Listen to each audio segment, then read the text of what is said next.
up one time, we had to laugh at it. All right. Okay, we'll get started here in just about a minute. My computer said 11:58.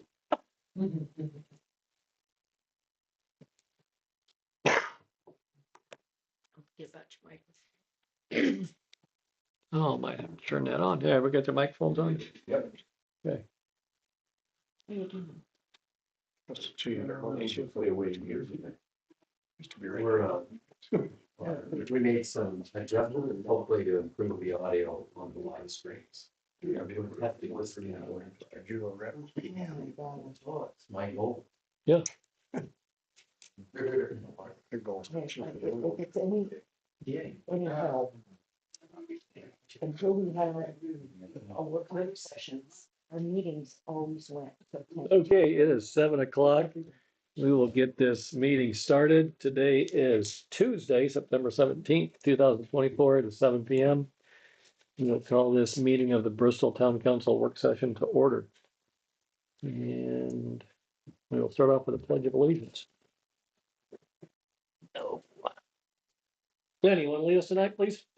Pledge allegiance to the flag of the United States of America and to the republic for which it stands, one nation, under God, indivisible, with liberty and justice for all. Thank you all. Okay, get into roll call. Start to my left. Doug Smith. Here. Dean Renfro. Here. Kathy Burke. I'm here. Greg Tuholsky. Here. Town Manager Mike Yoder. Here. Clerk Treasurer Kathy Antonelli. Here. Legal Counsel Alex Bowman. Here.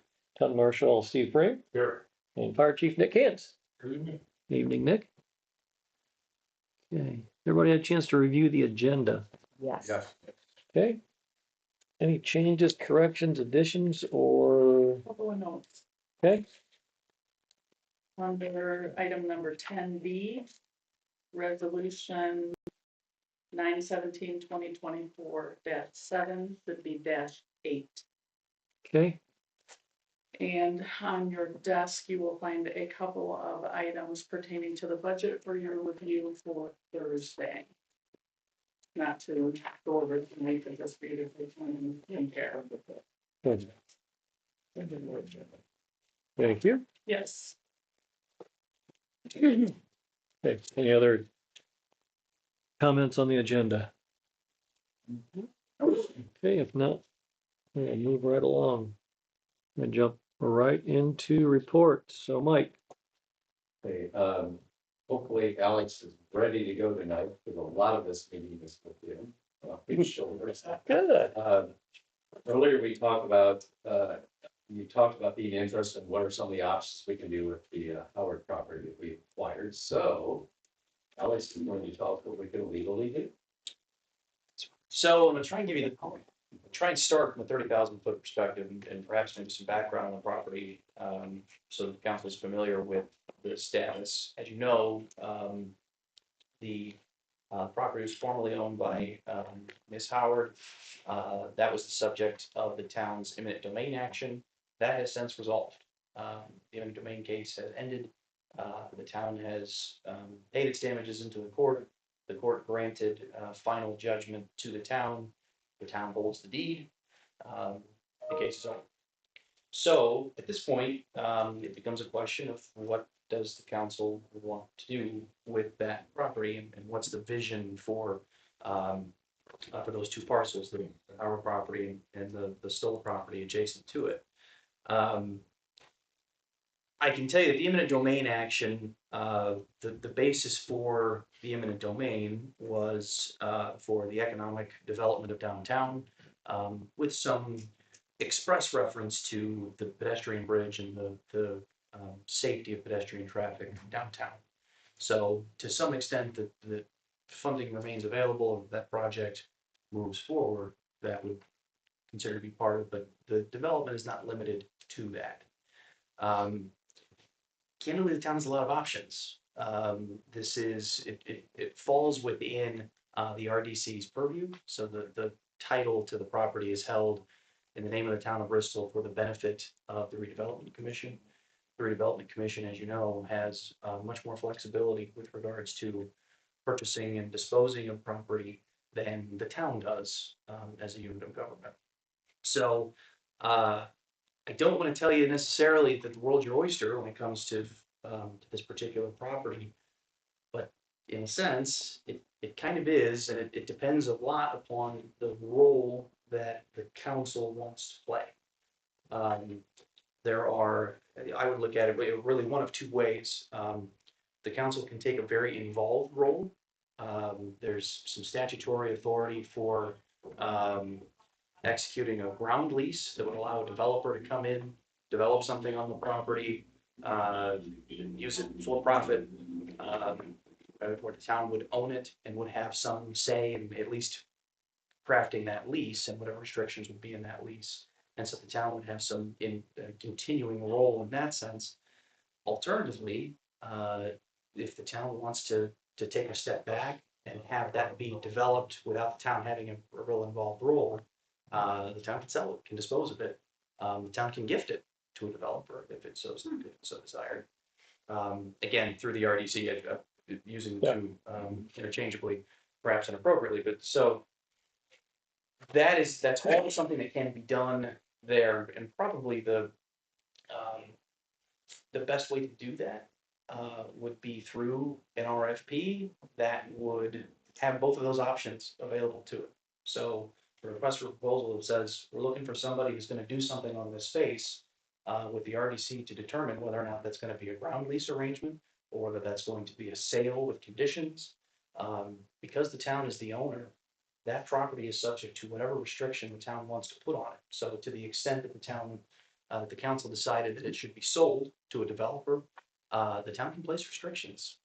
Reasonable, really, anything that's legally enforceable. No tattoo parlors, no adult bookstores, things of that nature, things that are otherwise maybe. Well, that's only if you want to restrict that, right? So the things of that nature. I would say, in my experience in the real estate world, it's certainly easier to craft a restrictive covenant than it is a productive covenant, for lack of a better expression, something that would encourage a certain type of development. Typically, it's easier to restrain than it is to develop. But I think that's probably the best path forward. And so the input from the council would be, what does the vision look like for that space? Is it commercial development? Is it retail space? Is it green space? What does that look like? And then from there, the RFP that I think is the appropriate procedure to invite whatever development, whatever that vision is. That would then include any of those reasonable restrictions on the type of development and just how it would be executed, whether it be the lease or whether it be a conveyance. Okay, So that's the input, I think, that the council should roll over is, what do you want to be there? You own it, the town owns it in fee simple, which means that it's yours outright. Yeah. So it's not subject to anything other than the restriction in the deed, and I don't think there are any. Yeah. So, it's yours to develop. What we have talked about in the past is the green space. Due to a lot of it, the fact of it being next to the light, there's really not a good entry and entrance. There's not, if a building, say a small restaurant was put up, there's not a lot of parking. Parking in and out of there would be a mess. It's bad enough out of the parking by the bar. But by the light, and I know that the council previously talked about as a green space with, picnic tables or whatever that would bring people, say at lunchtime time downtown or that type of thing. But that's my opinion. yeah. I think it should be a green space. Let's open it up for discussion. So anything's fair game. Anybody gonna start? Obviously Kathy started. Is there anybody else? I'll go the opposite of Kathy. I'd love to see a restaurant. I think we need it.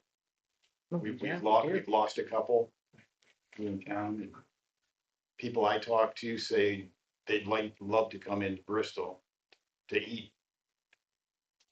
except for Mancino's, there's nothing after dark or in the evening. And I agree with you. I really agree with you. But I don't think that is the right spot, being so close to the light and the traffic and lack of parking and that type of stuff. So, I agree with you 100%. From a development input, maybe, Mike, you may know from some of the folks that have been on the ground over there. um, Is green space and commercial development, are they mutually exclusive on that space? I mean, can they coexist, or does it have to be one or the other? Well, there will be some green space until the pedestrian bridge project is funded somehow. So what we'll have in about 60 days is a new legal description of the property that we will not need for the pedestrian bridge area. So from the bridge, current bridge, to the edge of the new property will be green space for the time being. But there will be a legal description of a property that could be developed. That'll be, we're running into a couple delays, so instead of end of September or next week this being done, it's going to be about mid-October. Because we're having trouble getting some of the larger equipment in there, get that large tree that's right along the bridge. Yeah. It's gonna take a couple weeks to get that in. So one way to solve the dilemma, if there's kind of a feeling of both ways, is let the marketplace decide. It's not that expensive to put out an RFP with all of these options, and let's see what the market says. If somebody's willing to invest and put a restaurant there with all the limitations that Kathy mentioned, parking and whatever. All the parking, all premises parking. Yeah, I'd like to see what people in the town would like there. The old King's Grocery is a pretty good sized building. Just, It was. just, Yeah. just a comment that said, yeah, but they parked on the street too. We can't do that. But just a thing out there that says, what would you like to see done with this property? Period. I agree with that. That Yeah, way, both of you. Yeah. What we can put something in there.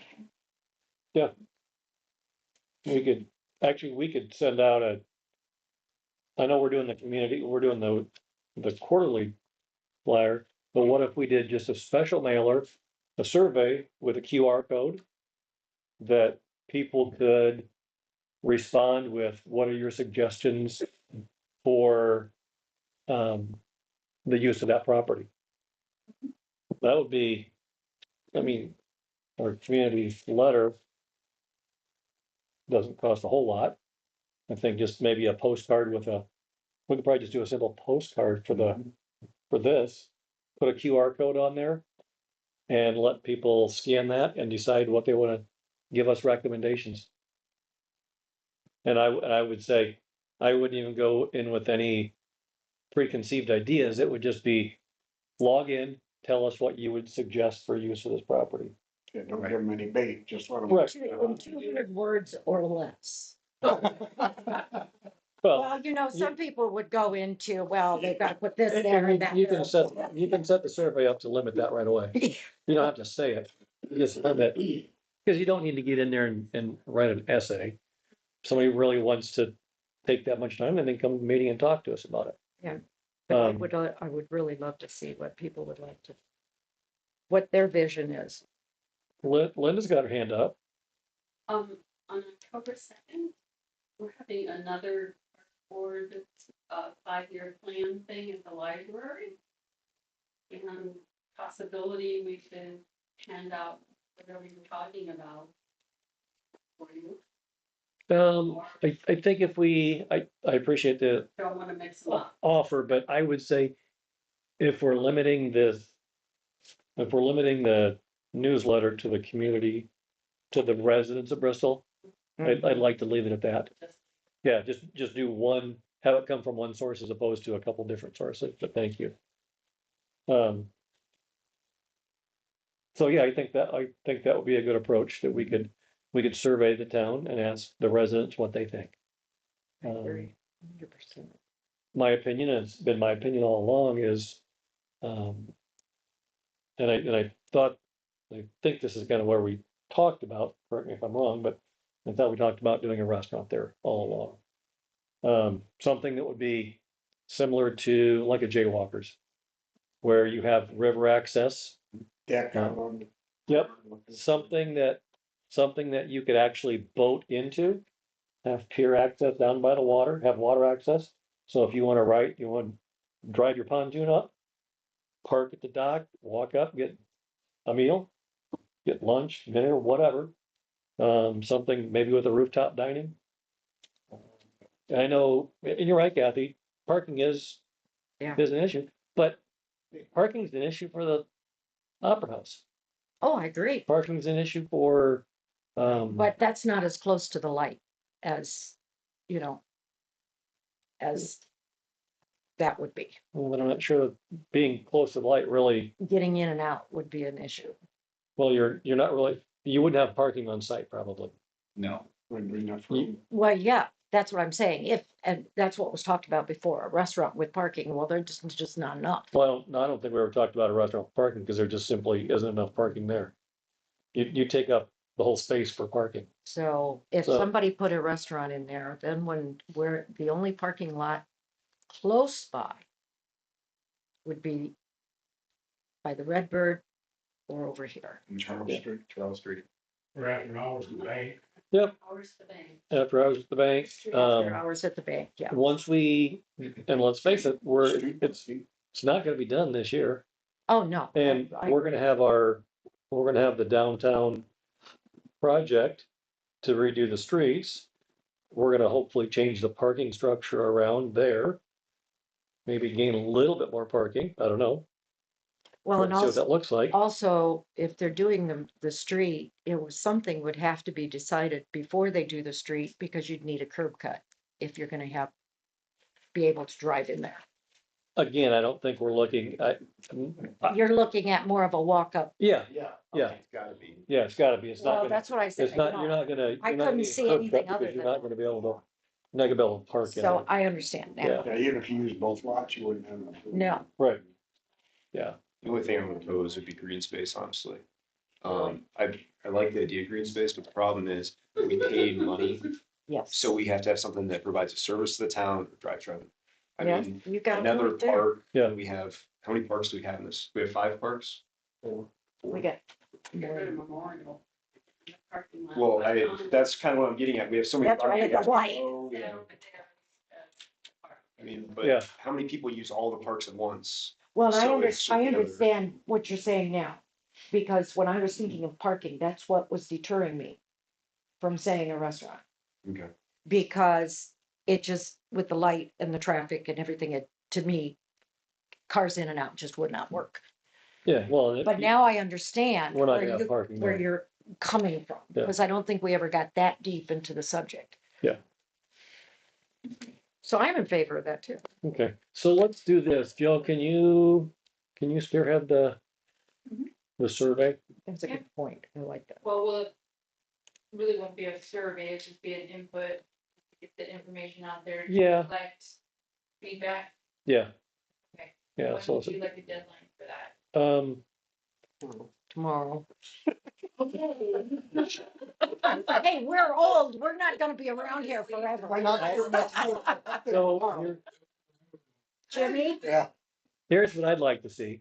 That we get the survey out in a timely fashion and put a deadline of October 31st for responses. Yeah. That gives us a month and a half. Yeah.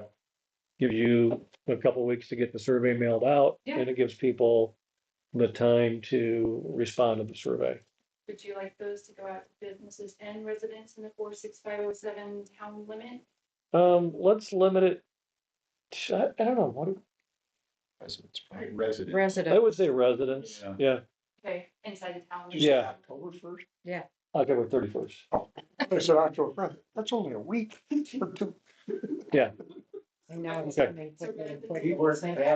Yeah. Yeah, I'm old, I can't. residential addresses only. Cause I did see, not that I put a lot of stock in Facebook, especially nowadays. I did see a couple comments where somebody said it'd be nice to have a restaurant downtown. And specifically talking about that property. And I did see another one on, Neighbors next door, or the Next Door app, where somebody from your subdivision Doug had suggested a restaurant, so. Okay. Riverview, absolutely gorgeous for Riverview. Oh, absolutely, yeah. Yeah. Great. Then if you can do something with access, and we could even ask them to do a river walk. Not necessarily a walk, but I think we should at least require that be a possibility with the construction. So I think once that starts, the other businesses will say, this is a really good idea. yeah, And we'll and if nothing fully else, look it that out. could go from the Opera House To the bridge. to the bridge. Opera House to Cummins. Yeah. Yeah. Yeah, okay. They don't fix the road. Okay. Anything else on that, Alex? Nothing for me. I think that's, Okay. once we have the input from the residents, we can help prepare the RFP and. Okay. Yeah, perfect. Thank you. Okay, what's next, Mike? That's it for me now and later on the agenda. Okay. Anybody have any questions for Mike at the moment? No, Okay. Kathy, doesn't look like you have anything tonight? The only thing I had, again, it's just the information that I gave to you on the budget. Yep. I gave you a copy of last year's budget to compare with this year's budget. This year's budget is a little bit higher due to the fact that we have increased tip revenue, that we can do extra projects. Also, just a note, which I listed on there, we do have a lower tax rate.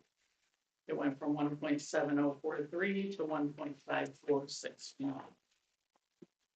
Otherwise, the rest is for your review, and then we will do first reading on Thursday. Okay, so say that again on the tax rate. On the front page Mm-hmm. of each, in the lower right-hand corner. Yep. You'll see the overall tax rate. I like to say that your budget is down and the tax rate is down, your total spending would be up. See, that's been a little different. Okay, Because you have more money in your TIF districts. This is the beauty of economic development. You're shifting monies that taxpayers in town, services they're paying for to your economic development section. okay, so I'm gonna make sure my microphone's on. So Kathy, if I understand you correctly, the tax rate for Bristol residents has gone down Correct. Next year. next year. So our tax rate did not increase. Our tax rate went down, correct? That's correct. Okay. Thank you. From Just- 1.70 to 1.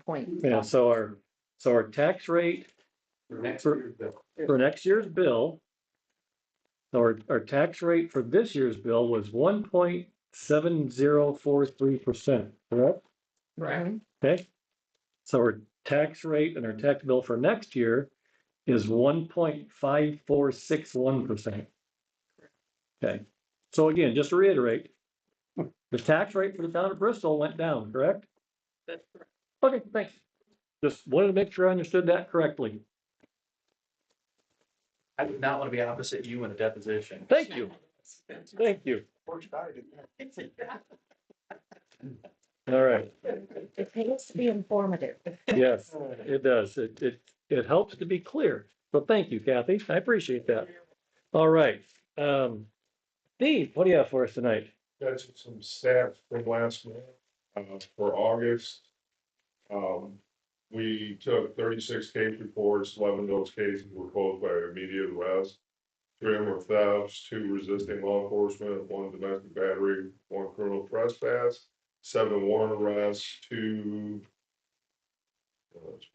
1 OWI, 1 burglary, 1 habitual traffic violator.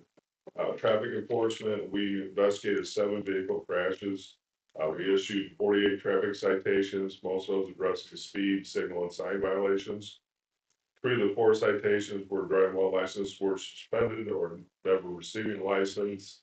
They also, the officers that issued 37 written warning tickets.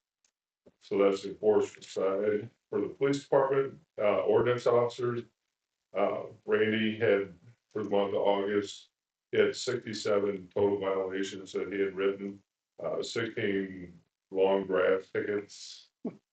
I'm assuming most of these are warnings, but 20 parking violations, 24 sign violations. The sign violations are like the ones you see posted on the telephone or stuck in the grass and not supposed to.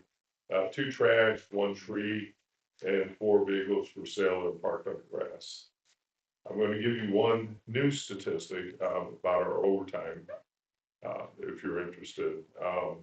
For the month of August, our officers, all 6 of us worked 90.25 hours of overtime. Broken down by officers, I worked 30. Good news for council, I don't get reimbursed for that, so that's 3 hours. Chief Deputy Lundgren worked 13 and a half hours, Sergeant Dernay 2 hours, Corporal Hammond 4.5 hours, and Detective Russo 27.25 hours, and then Jake and his field trainee Chandler will have the same, and they work 6.5. Most of those hours were covering, for manpower issues, covering shifts. There is some built in with shift work, like they have a late report or call in or whatever, that's kind of few and far between with some of that, but most of our hours are because of covering shifts. So, just thought that, throw that out there for your knowledge, so, we're using more overtime this year, I think, than we have in years past. What we're doing with that is, since we have vacancies in our allotted manpower, we're using the salary for that to cover the overtime costs. So in my mind, it maybe doesn't work this way, but you're gonna pay for an officer that's not here. The guys that are here are making the money, so, I mean, it's kind of a wash. As we get more manpower, you should see that overtime hour drop. That's where we got guys around the clock though now. Yes. Yeah. We're about 97% covered, and then with the overtime, we're pretty much covered 20%. Okay. So Okay, that's where we're at. That's all I have. okay. Thank you. Thank you, Steve. Anybody have any questions for Steve? Okay, if not, thank you, Steve, for all you do, and pray that you and your staff stay safe out there. Well, Okay. Chief Cantz, what do you have for us, Nick? Not too much, 9,100 calls in August, the second page is I guess it'd be the third page, the list of all the excitement we had in the month of August. Our staffing is still the same, short a couple people, we have one that's on the list to go to Elkhart Fire. My guess is if everything goes well, it'll be done at the end of November, so we can be down short 2 or 3 total, but again, take it as it comes. Okay. You will begin to see, a letter in the mail from the fire department. They start our picture donation or picture fundraiser. Instead of, gentlemen going door to door, we're gonna try it via mail this year. Something a little different, that way you don't have people knocking on your door at 8, 9 o'clock at night. That's pretty common, more common now since COVID. So we'll see how that, so you should be seeing that in the next few weeks. Just approved the letter today. We partnered with the Tackle Shack in Middlebury to help us raise funds for Toys for Tots. We're gonna help them with a fishing tournament down here at Highland 17, will launch on October 12th. If you're interested in participating in the tournament, please give us a call and talk to Jen. She will help you out with that. We're looking for monetary donations to put towards new Christmas lights for the Christmas tree. The goal is to raise $2,500. That should give us about enough money to put 2,000 feet of lights on that tree. Last year we had a little over 900 lights. We'd like to go a lot bigger and brighter. Went over to Shipshewana 2 years in a row now, and man, that place is awesome. And I like that. It is. I really like to get a Christmas tree look like that over there. A new ambulance is scheduled to start being built October 22nd. We should have that by the middle of November, hopefully. Late November, probably put in service by the first of the year. I do want to let the council know it is being talked about putting a countywide burn ban on. It is something that you should probably be aware of. If that happens, then talk be for Bristol as well. Okay.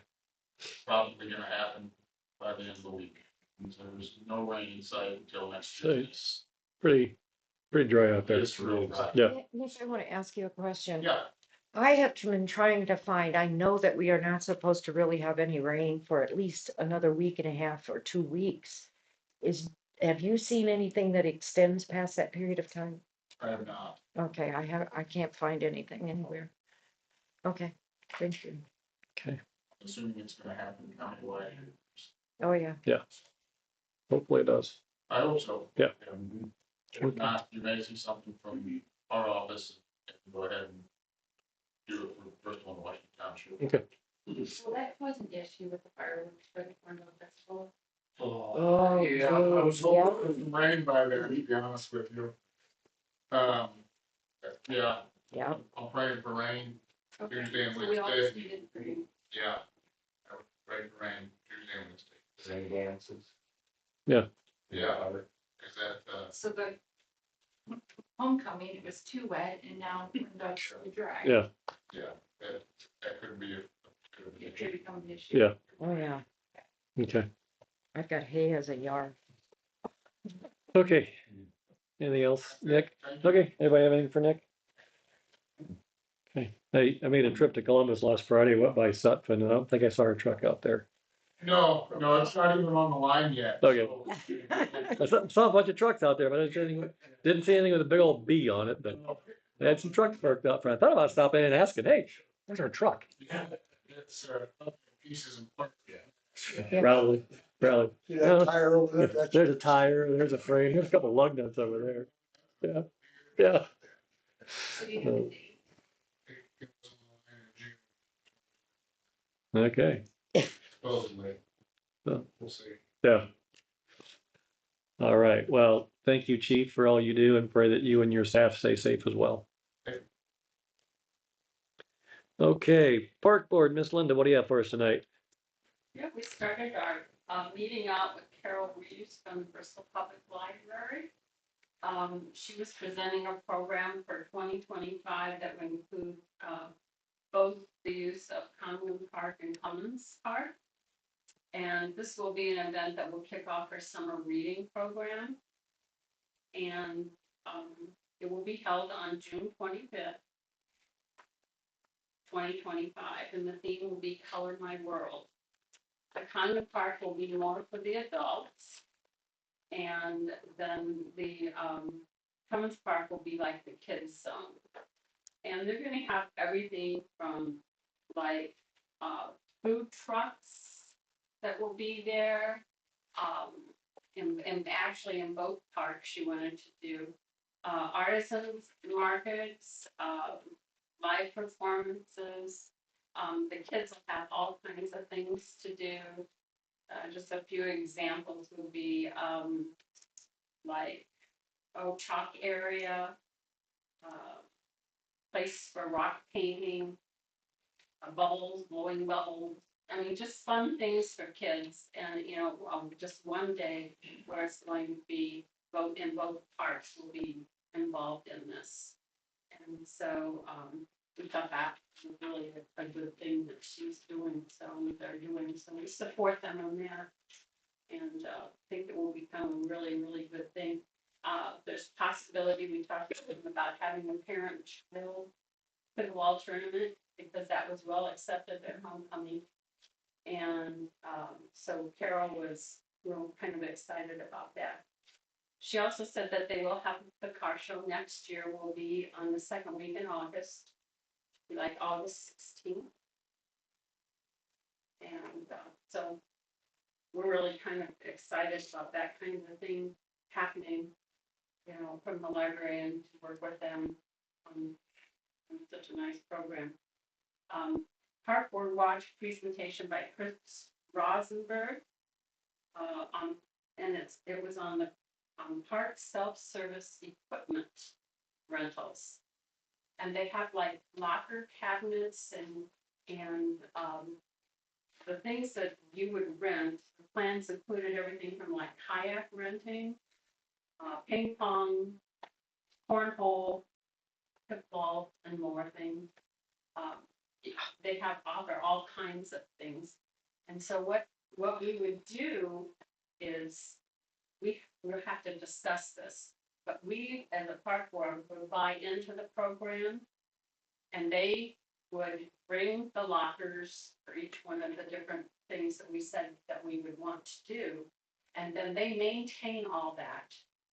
And, like, one of the park constituents, they could buy like a yearly pass or a season pass for $99, and they could use any one of these at any time.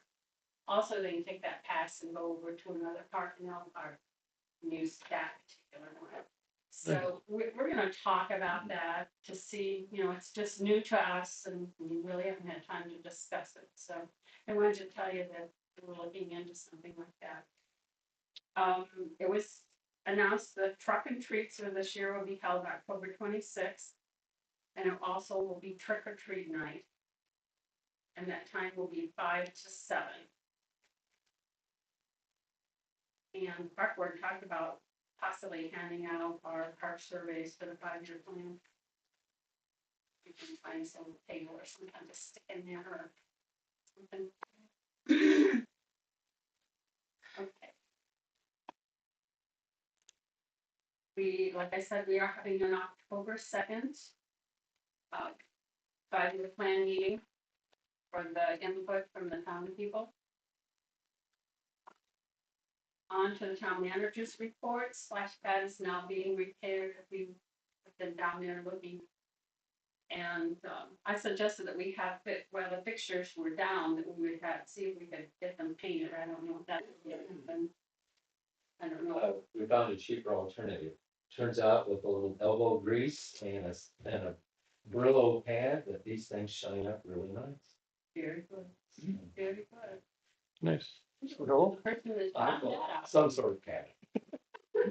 Brillo, yeah. I haven't gotten to that level of detail. That's staff. Eric from Calsters, the street superintendent is looking into getting quotes for the LED lights for Cummins Park. And of course, everybody knows Corn Dog Festival is going to be on September 28th. And they're looking for 180 volunteers. That's what Mike said. Funny, we do the homecoming with 8. Who said? Did you say that or was it Jill? Jill? Yeah, it was me. 180? 180 volunteers. I think that's their whole thing. But I can't believe that they don't have that kind of. It's not a high concern. That's just a high goal that they're trying to reach. So good luck. And so our hub is very, very into the Corn Dog Festival. And so they are also needing volunteers from all of us workers in town. If we can help them out at all between 12:30 and 2:30 at the Corn Dog Festival, they're asking for help.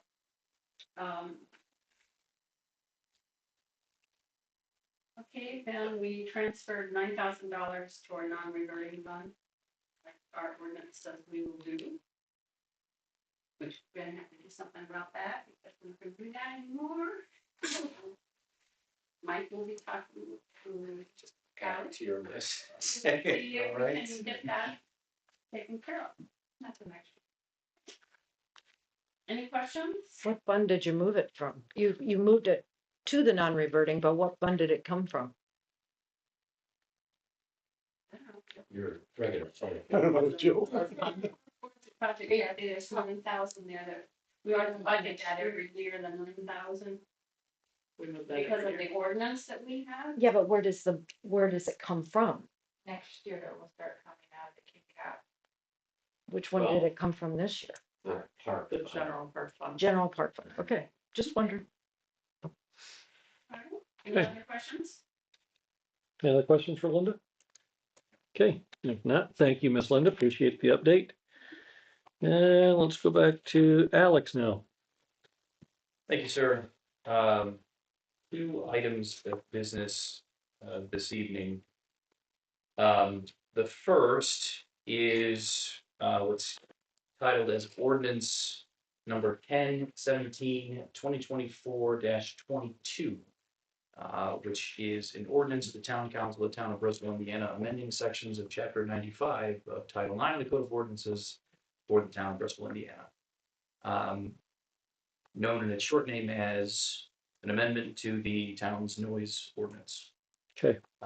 So following some of the discussion and hearing from the remonstrators at the last public hearing on the Wilhelm Farm rezoning, there were questions about the town's noise ordinance, its enforceability, what it says, how it says it, how it's being utilized. And so Mike and I took a dive into it to evaluate some of its provisions and see if there's a way to streamline it a bit, to make it so that there's a distinction between, a clearer distinction between general noise, mobile noise, cars, parties, things of that nature, and stationary noises like would be presented in a data center scenario. So there's some direct applicability here to the data center. The way that the ordinance itself, the way this is drafted is each of the attachments are essentially rewrites of the existing code section. So the current code as it stands has some rather stringent training and qualification requirements and calibration requirements, and it hinders the town's ability to effectively enforce the ordinance. So using a model from both Middlebury and Goshen and a couple of other municipalities in the area, we've created a new definition section that discusses what a decibel is, what a commercial area is, an industrial area, and a residential area, which I think is particularly significant in the way that this is written, modeling off of Goshen, where there are 4 fixed sound generators. This ordinance contemplates decibel limits for certain periods of time, depending on what zone, residential, commercial, or industrial, is receiving that noise.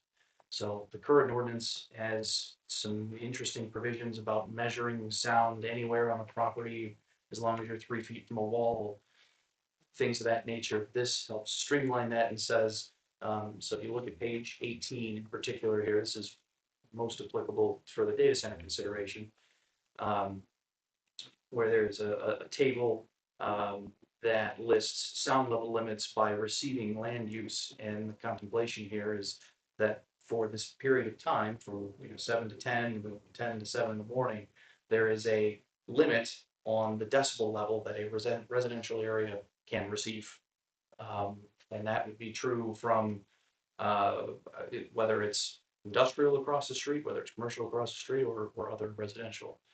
And so, as you can see from this table, the proposed decibel levels really they decrease at night when you're talking about residential and commercial, and then if you're in a pure industrial area, that decibel level stays at 80, which I believe is what is currently in the town's noise ordinance, I believe, for industrial. I think it's 85. 85, I think. Is it 85? It's up 5? Okay. So this is a reduction. Again, this is the proposal. I think this models after what some other towns and cities have done, so that it can market in that sense. Obviously, what's right for Middlebury, Goshen, etc., may not be right for the town, but at the very least, here's something to consider. One of the reasons, actually, the exclusive reason that this is entitled an ordinance with a second hearing date of 10/17 is the current ordinance requires a month of publication before an amendment to the ordinance can be made. It's the only ordinance in town's code that I've found that has that provision. Suffice to say, for the council to consider this in order to advance it forward, the town can advance it to second reading today, and then at that October 17th meeting, about 30 days from now, the council is required to hear some public comment on the proposed revisions to the ordinance before it can be adopted. Okay. So that's, like I said, this, I think this is a more encompassing noise ordinance. It is more similar to other municipalities in the area. I think it's a little clearer, from an enforcement standpoint, from an expectation standpoint. And um, I think should address, some of the concerns of the demonstrators and constituents that have voiced the concern that noise, would be an issue with new development. And I think it empowers the town to protect those folks. Okay. So, happy to answer any question, that you may have. And again, this is a substantive ordinance. This isn't a minor rewrite. This isn't changing a couple words. There's substance to this. Okay. So, again, happy to talk through it, and explain any of the thought behind it. But my recommendation would be to start the 30-day timer. And the action for the council tonight would be to advance it to a second reading. I have a question. Sure. You mentioned 70 decibels, but I don't see anything in here that mentions 70 decibel. There's a chart. The chart, page 18. Yeah, on 18, there's a table there that has those. that- Oh, okay. I'm Different sorry. decibel I did not limit. scroll down far enough. Okay, thank you. In the measurements, the decibel levels is a minimum at 25 feet from the noise source. Is that what I'm reading? So we have, there's a distinction between, a mobile, a moving one, and a stationary one. So, This says domestic power equipment, yeah, so, 11 AM to 10 PM. That can't do over 80, but when measured at a distance of 25 feet. Those people that are complaining, they're gonna be what? 1,000 feet from those machines? What machines? We talking residential or commercial? The data Reception center. one that Oh, everybody's well- complaining about. I mean, they're quite a distance from the buildings. so what the section you're looking at there, Dean, is under the exemptions. So those sound limits don't apply to domestic power equipment, which is a Oh. defined term, Mhm. operated during the day, 7 AM to 10 PM. Provided that, with the exception that it doesn't exceed the 80 decibel level as measured. Domestic be like my home generator. Yeah, it's I believe Okay, that's does it- defined as a Oh, 20 nine. horsepower. It's- Nine? What page is that on, Alex? 9 That's on 9. Okay. at the very bottom. And then they're at the You're looking 25 at the, feet on 10, then It's page 21 of the packet. Okay, thank you. Number 12. Detonation of explosive. Sign too. Any domestic solar equipment operated during the times between 7 AM and 10 PM. Right, such equipment does not exceed decibel level of 80. And measure within 25 feet of the noise source. Domestic power equipment operated between the hours of 10 PM and 7 AM shall not exceed maximum levels specified in section 95.51 and 95.52. So what that says is the read there is domestic power equipment, which is defined in this ordinance as equipment or device rated at 20 horsepower or less and used for home or building repairs and ground maintenance. Gotcha. So that's the type of device we're talking about here. Skill And so- saw, air compressor, Air compressor. table saw, yeah, And so what that means is that, the way that exception is written is that the limits, that 70, 75, 80 decibel limit doesn't apply as long as it's, between the hours of 7 and 10. Yeah. It doesn't exceed 80 decibel anytime when measured from 25 feet. And so then to the extent that what that next clause there says is if it's operated between 10 and 7, then those restrictions, those decibel restrictions apply. Yeah. 70, 75, 80. Okay.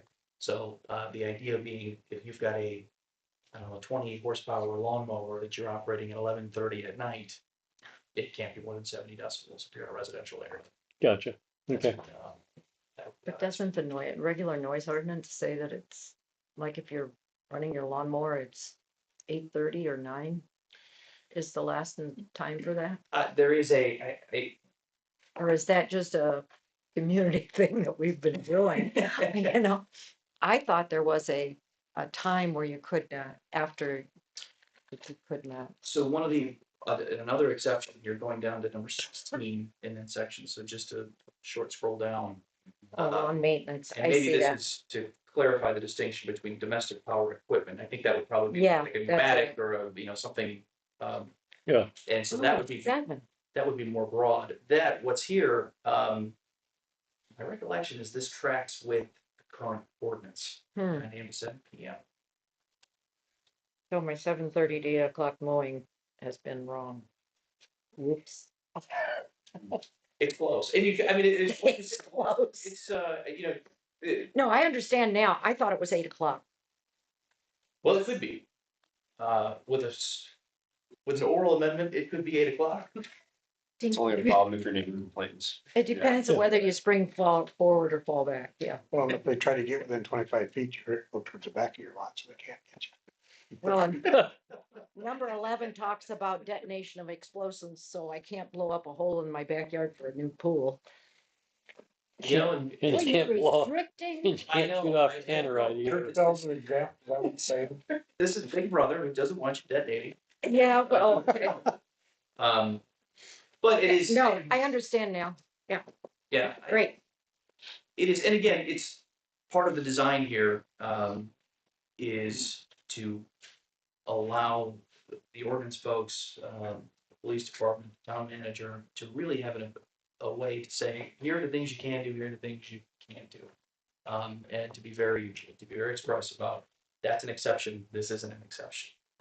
And I think importantly as well, and this isn't something the current ordinance contemplates, if you look at page 19 of the agenda packet, that details the amendment to section 95.52 of the code on prohibited noises, noise level standards, etc. This is where we get into those specific or the specific types of uses. So boom boxes, motor vehicles, things of that nature. And if we look down at section F there, that says that, unless the ordinance otherwise provides that this has to be measured by a device, then it is measured by the auditory senses of the person who's enforcing the ordinance, essentially. So that gives the officer the ability to say, I don't have to stand outside your house party with a device to say, well, it's 71 decibels, you're in trouble. The officer can stand at the boundary line and say, that party's too loud. There's a noise ordinance, I can enforce it. Well, I know we had a discussion on decibels when the Fowler their barn was put in, with parties and stuff, the neighbors had a concern. And so, I mean, this supersedes anything in the previous, for example, there's no grandfathering, right? That's correct. No, Okay, no, I just wanted to make that clear. Yep. Yeah, there is none. Okay. That's right. Okay. No, church You made a bells are motion? exempt, I would have seen. Yes. Yeah. Yeah, church building exempt, and I think and I saw this language and I borrowed this from a couple different places. It's, I believe it says church bells in conjunction with a function or service. Yeah. So, Oh, I gotta get. random bells. Yeah. What about the music they play? It would. Because we allowed them to do that Then when we as a talk about council music, years ago. Because the Catholic church, the bells go off on the hours. Well, sure. the Catholic Church, they also play hymns Yeah. Play music. through their Caroline. Nice, I think. Well, it's a good question. It's not a function, it's just there. It was something they asked us if they could, and the board said, don't know why not. Actually, I like it, but Sort of like church bells. Nobody lives close. Yeah. Yeah. Well, it may, I think that the council brings up a good point that that section 17 there on exemptions, or sorry, 18 exceptions, may need to be clarified so that it's clear that if there's a house of worship that's with a bell or a hymn or something that it broadcasts locally, that it would be an exception to the noise ordinance. I'm not sure how loud that really is, and given the short duration, I don't know if it would be offensive to the ordinance. anyway. But to the extent the council wants to specifically exempt it, that would be. the And they procedure. play music and it's not necessarily in conjunction with the service. Right, Yeah, It's at a certain hour yeah, per day, you know, the hour. and so the change may well just be to say church or worship center bells. Period.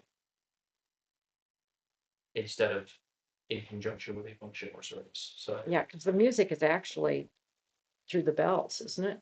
It's through the Carolyn bells. Or wouldn't it be? Well, like then a that function would- of telling you the time. If it's on the hour, if it plays on the hour, would that be a function of telling the time? Yeah. So then wouldn't it be underneath? That's a exempt church anyways? function. Yeah, I I think mean, that- well, it's a function of the bells. to Yeah, tell I think time. it's, I So think then that's just fair tell the time. interpretation. Okay, Yeah, I think that's. a I fair gotcha. interpretation. can we, Okay, you can know, we need get a on that one? motion? Okay, any more discussion on this one? Okay, if not, is there a motion to advance this ordinance, which is ordinance number 10/17/2024-22? Is there a motion to advance this to second reading? I make that motion. Okay, there's a motion by Kathy, I'll second. second by Doug. Sorry, Greg. We've talked about it a lot, but we'll open it for discussion. Any further discussion? Okay, if not, we'll take a vote. Doug Smith, Yes. Dean Renfro, yes, Kathy Burke, Yes, Greg Dolsky, Yes. and Jeff Beach is a yes. Motion carries. Thank you, council. We'll take a look back at the current ordinance to make sure that we advertise it appropriately and satisfy that obligation. But it will be appropriately before you, 30 days from now at the October 17th meeting. Thank you. The next item I have for the council this evening is a proposed resolution number 9/17/2024-8, which is a resolution of the town council of the town of Bristol, Indiana, establishing policies and procedures for public meetings. The council will recall for the fire territory meetings, there was a joint resolution that was adopted by the council and by the township board that followed policies and procedures pretty close to what you see before here in Exhibit A to the resolution.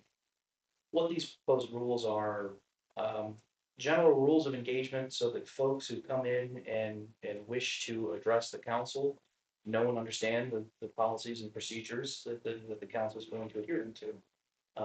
It's an effort to instill decorum and to appropriately regulate the interaction between government and constituent. It's a these policies here are well within First Amendment purview. There's no First Amendment issue that's addressed by policies and procedures. As a matter of fact, these are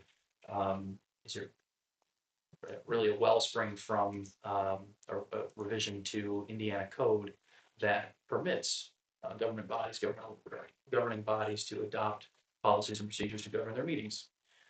So what this addresses are both kinds of public hearings, both those that are required by statute, where the council opens up a public hearing and hears public comment, say on an annexation or a budget ordinance, and then also the privilege of the floor, the moment where the council invites members of the public to address really any item, whether it be on the agenda and germane to the council's discussion that evening or not. These policies would apply. So again, these are part of what I've got here for you are some recommendations as far as how this should be handled. I think probably one of the primary mechanisms here that I don't know if we've employed it in the past, but it would certainly be my recommendation to do when there is expected to, even if it's just a handful of folks, if you're going to have people address the council, my recommendation that's included here would be to have them use a sign-in sheet, sign in, put their address, and then that's used as essentially a roll call to bring members of the public before the council. I think that will help not only identify who folks are, but it will, I think it'll make it a little easier on the clerk treasurer to have name and address in a written form as a cross check to whatever somebody may stand at the podium and say. And occasionally you get, you'll have remonstrators that are passionate and energetic And we'll skip over the address part, skip over the name part, and those are, I think, important parts to have as part of the record for the town council. It also may help to have that record just for follow-up correspondence, to the extent that the council or the town wishes to follow up on the concerns of any particular demonstrator or supporter for that matter. A change in law that occurred with a House bill that was adopted this year, effective July 1, is, and my position on this has been that the town council has authority inherent in its existence to control its meetings. Yeah. What statute provided is a mechanism where if the council adopts a bona fide policy and apprises the folks who come in of that policy, then the presiding officer, the chair for a meeting, has the ability to hand out 3 warnings, basically. If there's someone who does not comply with the decorum requirements, violates the council rules, speaks out of turn, calls names, things of that nature, the presiding officer can issue a warning. If it's not heeded, the presiding officer can issue a second warning, and then upon a third warning, the individual can be removed. And at that point, it's essentially a fully protected activity. It's not and I think it's designed, in effect, one, to give the town council some ability to control that decorum aspect, but it's also, I think, a bit of a liability shield from a remonstrator who may otherwise allege that the town council infringed upon a First Amendment right to address the governmental body. Yeah. So by having this bona fide policy, it helps shield the town from a claim of that nature. Okay. It also, and it does not, to the extent anybody comes in and is swinging fits or is causing a ruckus or anything else, you don't have to, somebody who is clearly offending the rule does not have to be warned 3 times. Right. They can get removed. Doesn't preclude that. So that's the big change, I think, from what we've done with the fire territory. That's a lot to throw at you. Happy to talk through any questions you have on either substance or propriety. Well, I'm just curious, isn't there a state law that technically the council does not have to allow you to speak? Yeah, yes. I mean, I remember looking that up, because, yeah. So I'll qualify that a bit. There are some units of government that are required to allow the public to address them. School boards are one by statute who have to hear public comment, no exceptions. My recollection is townships also have the folks who live in township have a right to speak to their board when they meet. Municipalities don't have that same obligation. Now, of course, that's different if the item of business before the council requires a public hearing, like an annexation or a budget ordinance or something of that nature. But generally speaking, you're correct. If the town council so desired, there'd be no role for public Yeah, hearing. I thought I read that somewhere. Such as work sessions. Correct. We don't Right. normally, I mean, a work session is, type thing. Yeah. That's correct. That's correct. Okay.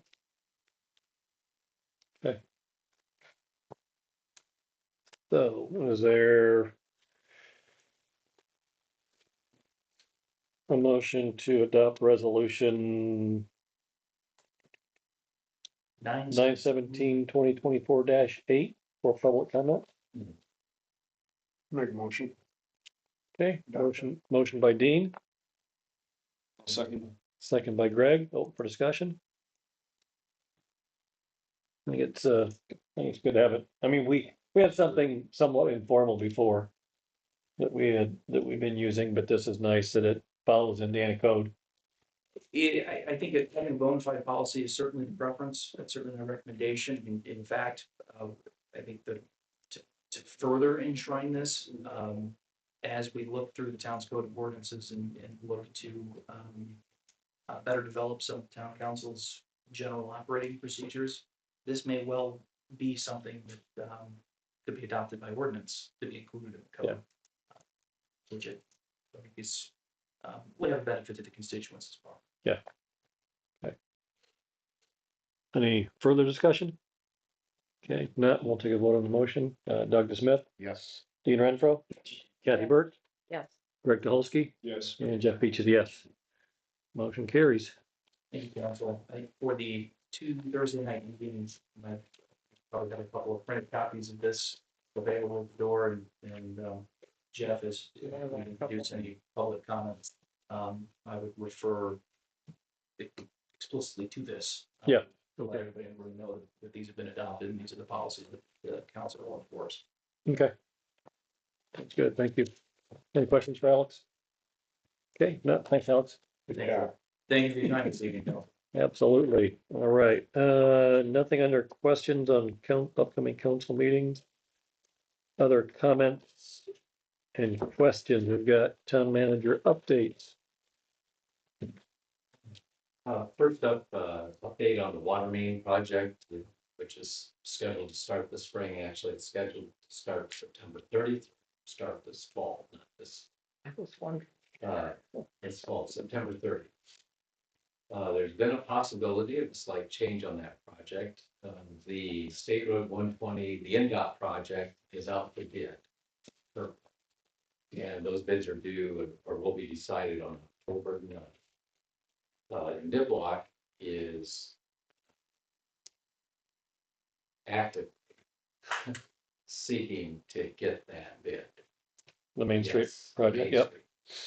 So what we're going to ask Niblock, or Niblock will be asking NDOT, is if they get that contract, they'd like to merge our contract with the NDOT contract. So, The water pipe. yep. So we'll be doing storefront to storefront. It all becomes one project, which will save costs for NDOT and we believe save costs for us as well, and end up with a better project. Now, we're gonna start on September 30th at that intersection and come this way just to get that project done. Then we're going to pause until October 9th, till that decision is made by NDOT. If Niblock does not get the bid, then we're going to continue down because we need to be out of the way before NDOT contractor starts. Okay, so this will be the first major detour. I'm proposing that what we communicate to the residents of town, it's going to be very difficult to tell people on every project where the detour is at, where the construction is going to be at. So for September 30th, we're going to alert them before this starts that there will be traffic restrictions at that intersection. And there will be detours that are marked. All of the detours for the state project and for our project are local detours. There's no crazy out of state, whatever detours. So I have to go to State Road 13 to 5 Right. to. So. Yeah. What I'd like the residents to get used to is daily, weekly changes, but they will be alerted. Just plan for some extra travel time, but when you get to that restricted area, the detours will be local. And look at those, they'll figure this out. It is pretty obvious with this project that we are heading into the unknown. When we start tearing up the street this old, with that old of infrastructure, it's hard to say what we're going to get into. So I know people want to know, when is it going to start and when is it going to be done? But we really can't say that. If we go forward with this project this fall, we are telling people by Thanksgiving, this project will be complete. Could be complete October 15th, or it could be November 10th. Depends what you run into. Right. Railroad ties, rails. But if, yes.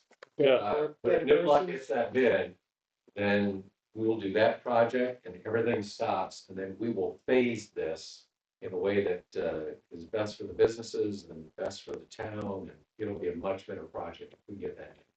Will we be utilizing the app for updates for the webpage? Yes, so we'll use all of our communication, but it's more like, here's where we expect the traffic restrictions in the next 24 or 48 hours. This is where we expect it. Initially, I was going to start talking about detours and stuff like that, details, but you'll know it when you get there. So just take some extra time. Okay. Take some extra time.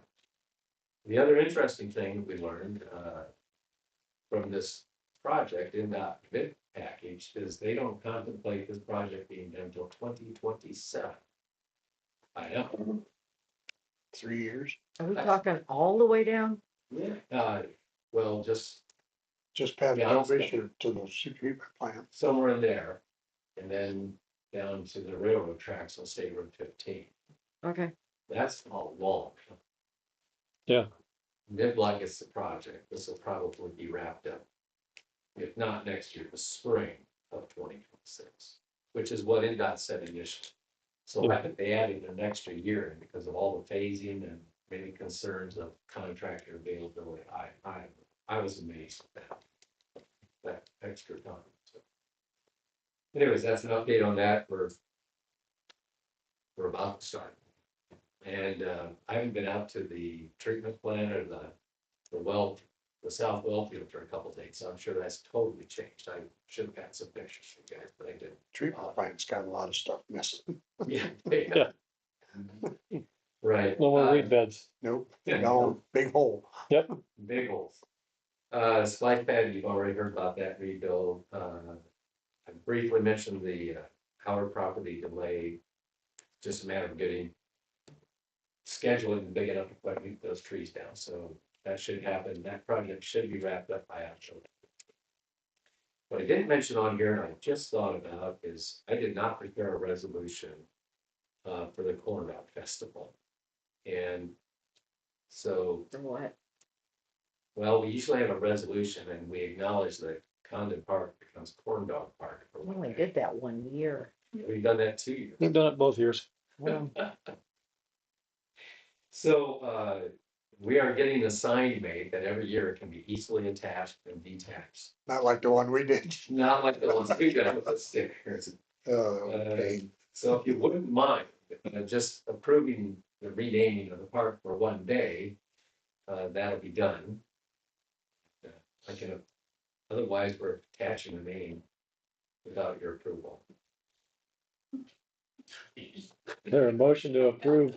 I make a motion, we approve the Corn Dog Festival sign, Condon Park sign change, Corn Dog Park for 1 day during the festival. I'll second that. So motion by Dean, second by Jeff. Open for discussion? Point of order, you just want to clarify the date. Oh, September 28th. Okay. September 28th.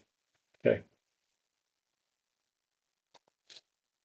Any further discussion? Nope. Take a vote. Doug Smith, Yes. Dean Renfro, Yes. Kathy Burke, no, Greg Dolsky, Yes. Jeff Beach is a yes. Motion carries. 3 years in a The row. rumor is that the town manager will be in a corn dog outfit that summer.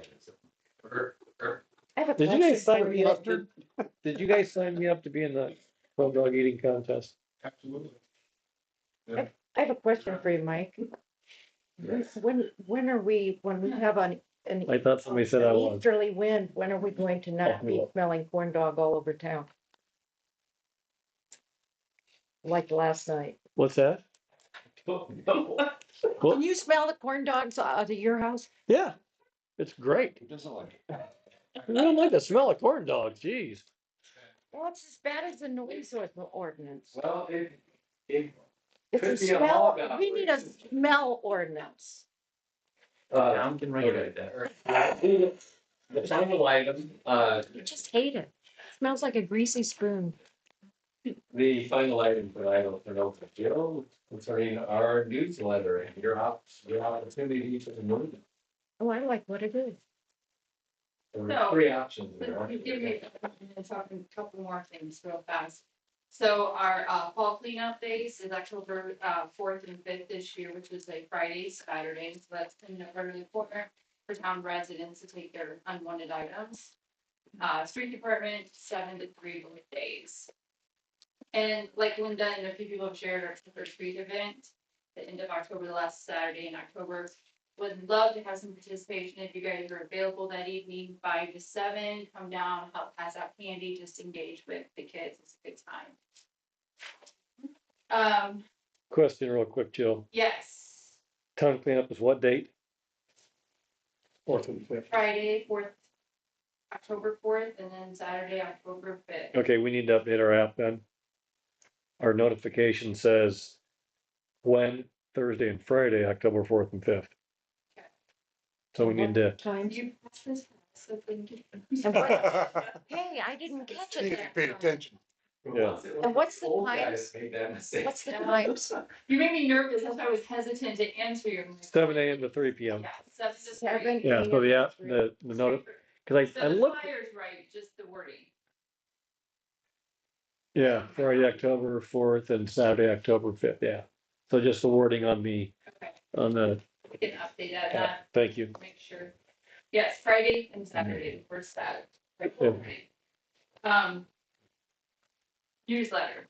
Yeah. So we're getting ready to do the October, November, December publications in the newsletter.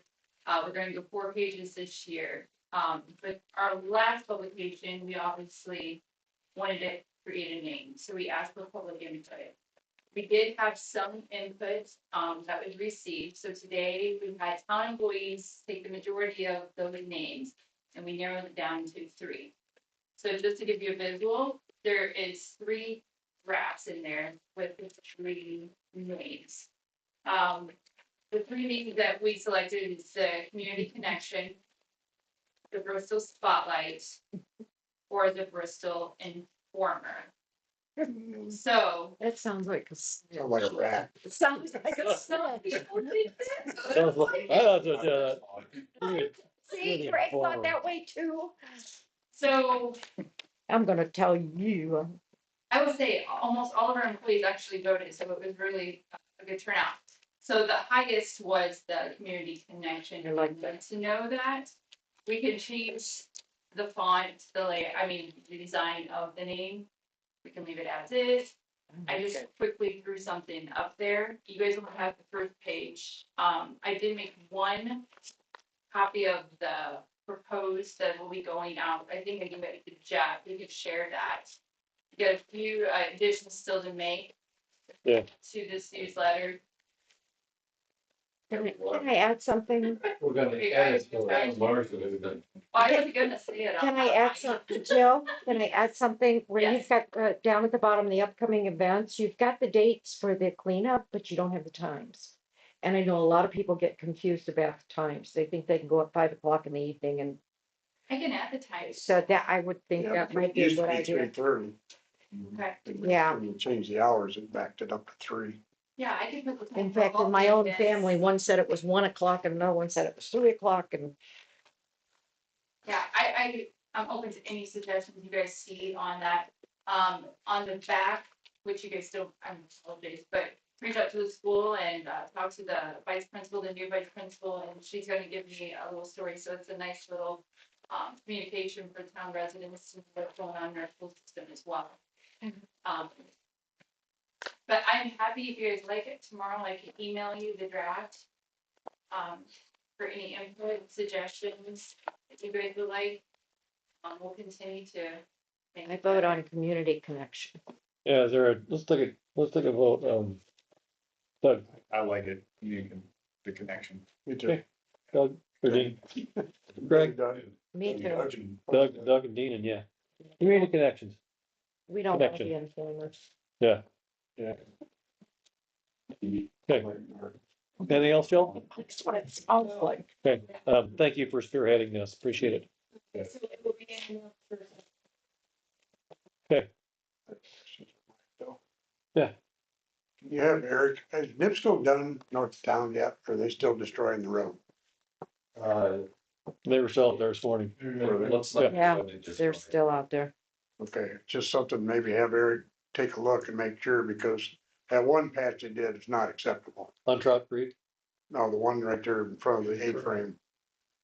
right, Everything's That just looked temporary like- right now. the L shape where they cut, yeah, Yeah, that's what I'm talking about, Pumped up there, it's yeah. garbage.